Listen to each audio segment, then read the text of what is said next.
Асканур каналына қош келдіңіздер. Бүгін мен сіздермен бауырсақтың рецебімен бөлісетін боламын.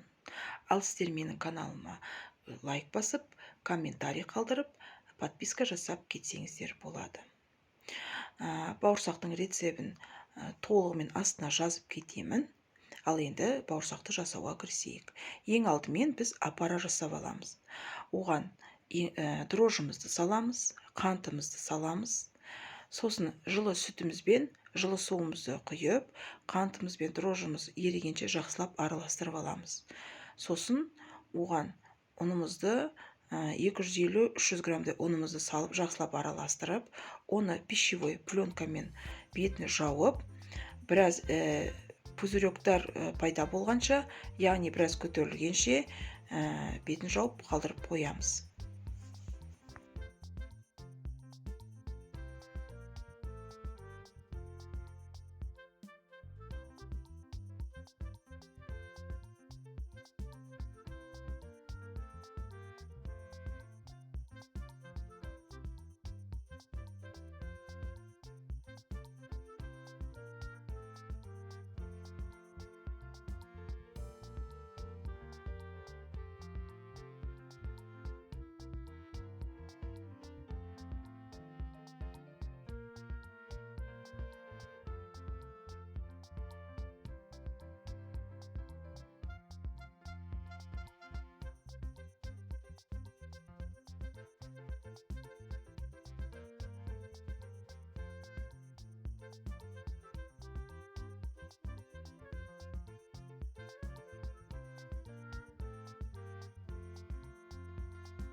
Міне апарамыз жақсы көтерілді. Енді бауырсақты илеуге кірісейік. Ең алдымен ыдысымызға жаңағы апарамызды құйып аламыз. Сосын оған 2 қасық майонезімізді салып, тұзымызды салып, және ұнымызды қосып, қамыр илейтін боламыз.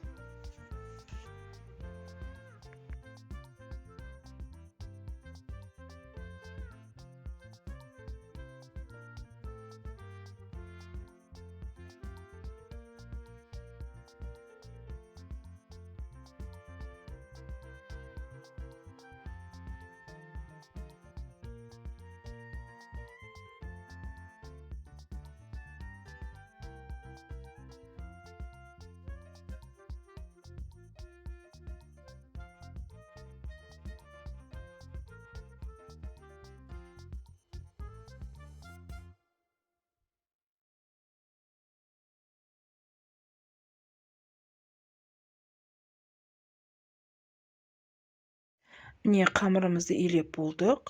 Енді қолымызды сулап алып, бетін біраз басамыз, сосын сұйық маймен бетін басып, пищевой пленкамен жауып қоямыз. Неге сұйық маймен, неге сумен десеңіздер, себебі қамырымыз құрғап кетпес үшін мен сулап алдым, одан кейін сұйық маймен жағып, қамырымыздың бетін жауып жылы жерге қойдым. Қамырымыз көтерілді. Енді оны тағы да қолымызды сұйық майымызды жағып аламыз да, тағы да көтерілгенге, екінші рет көтерілгенге қалдырамыз.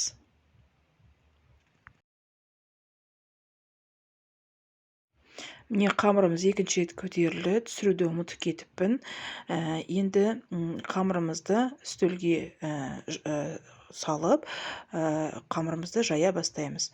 Бауырсақтың жасалу жолын барлығымыз білеміз, қалай жасалу керек екендігін.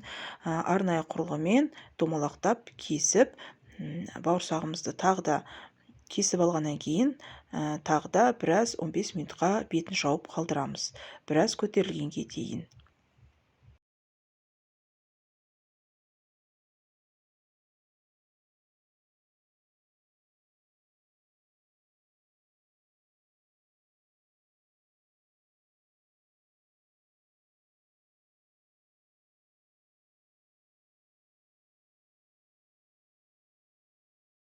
міне кесіп алған содан кейін астына орамалды төсеп, бетіне тізіп, тағы да бетін жауып қоямын.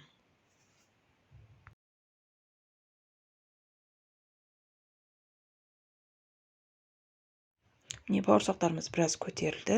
Енді пісіруге кірісейік.